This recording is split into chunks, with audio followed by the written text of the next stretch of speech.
You're buying your iPad wrong. Here's how to save money. What do you mean? I go to Best Buy or the Apple store, I give them my credit card, I get some airline miles out of it and call it a day. Or I commit to an extra data line on my cell phone plan and AT&T will give me one for free. Good guess, but actually no. A couple years ago, I released this video all about Apple Lifecycles. And oh boy, you gotta love American arrogance. The sheer will to blindly defend your opinion on the internet regardless how wrong you are is amazing. Don't worry, I do it too. For the record, no, Apple does not love you. You are not special to them.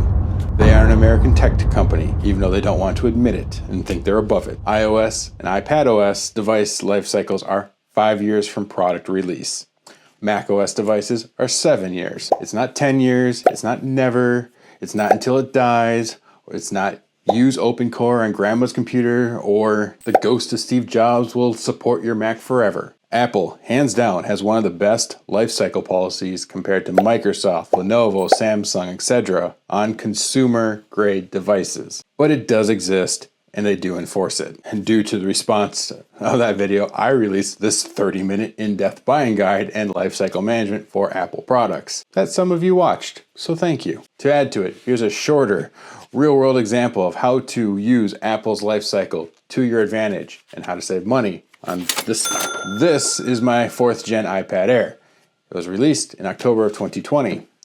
October 2020 is the beginning of its 5-year life cycle. It's not when you purchased it, it's when the product was released. That's important. But because of the holidays and new products are always back ordered, it's reasonable that you wouldn't actually physically receive this until Christmas or the beginning of the new year. When purchasing a new Apple product, you want to aim to buy it within the first 6 months of its life cycle. I got some Apple gift cards for Christmas and bought the iPad in January by trading in an old one and covering the difference. Seems straightforward.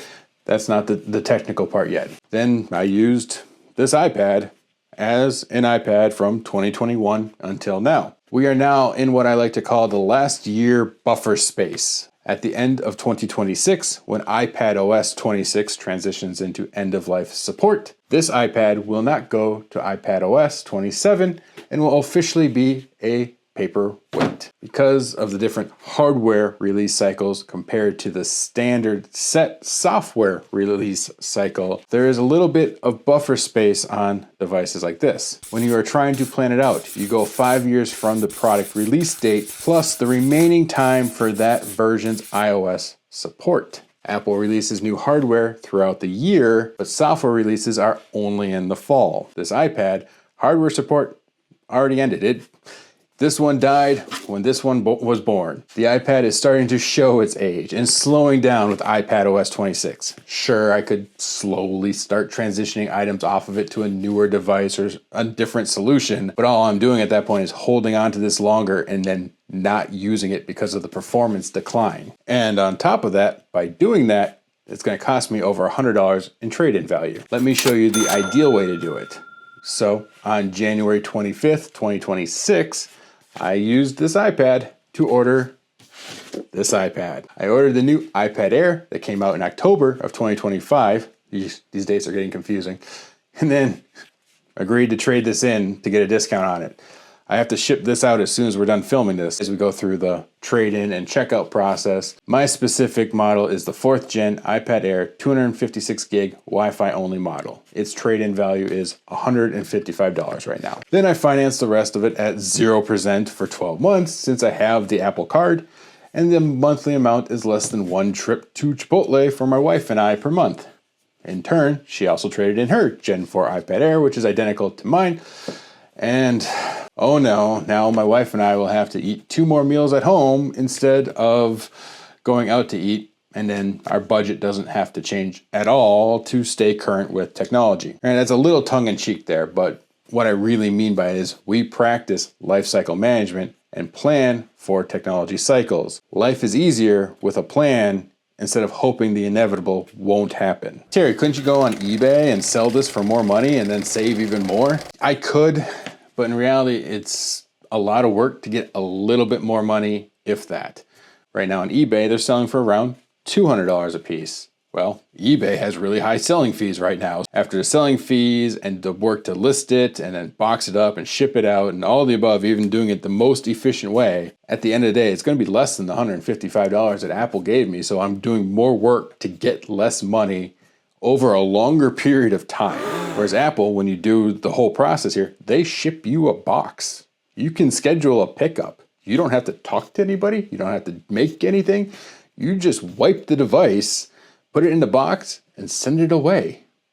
And you get the credit instantly. Lastly, I also have this crazy moral issue where I have an issue taking advantage of people who don't know better and knowingly selling them end-of-life paperweights.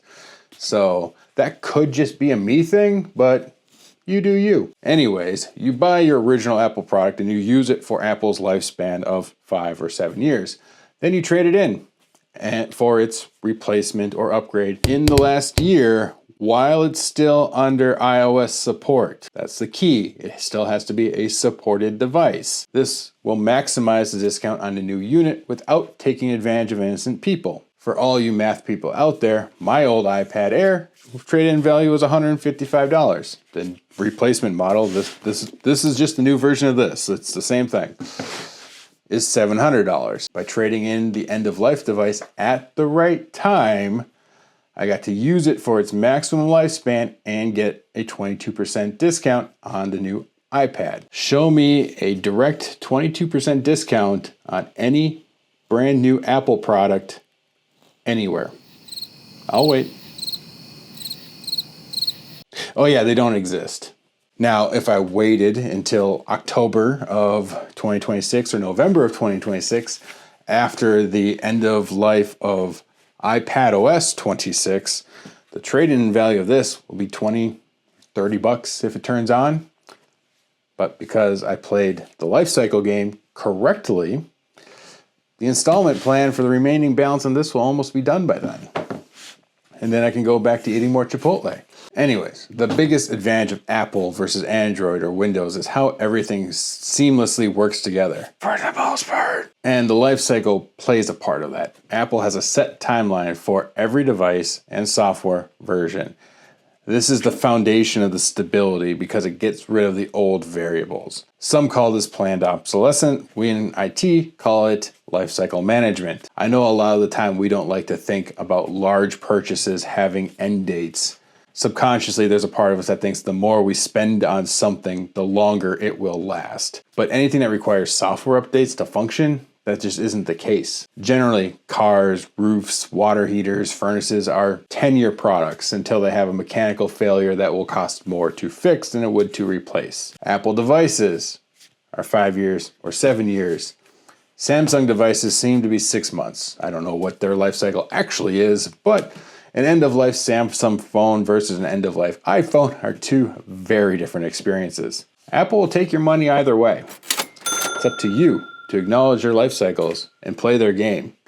You can get a 22% discount or hold on and keep it as long as possible and get a $20 loyalty discount if it still turns on. I'm Terry. Feel free to leave any life cycle questions or comments down below or to convince me on how your Mac from 2012 is just as good as a brand new one today because the ghost of Steve Jobs loves you so much.